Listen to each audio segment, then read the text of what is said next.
Caitlin, this was not an ideal situation for you this season, but how much of an element of basketball learning were you able to get in having an extended period to just sit and watch and observe and be in the huddle and almost take on the role of another set of coaching eyes with this group this season? I mean, it's not what I envisioned by any means. But,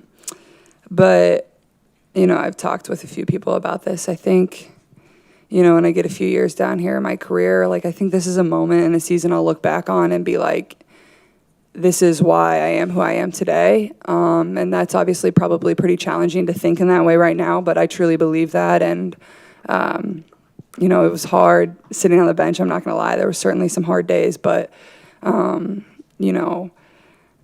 I think it taught myself how to be a really good leader and how to be a really good teammate and how to empathize for your teammates in certain situations. When you're in the heat of battle, your emotions are high and, you feel things differently. And I think when you're on the sidelines and you don't have your jersey on, you can observe and really watch people and learn about people.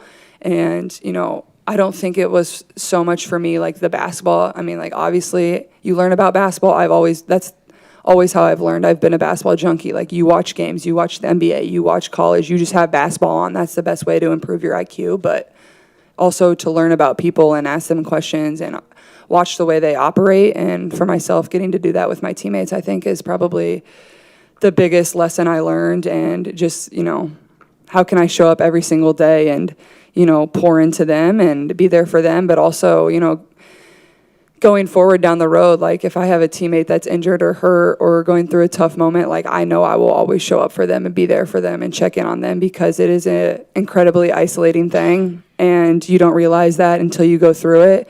And, everybody says it, but you don't feel it unless you go through it. So I think all of that is probably what I learned most.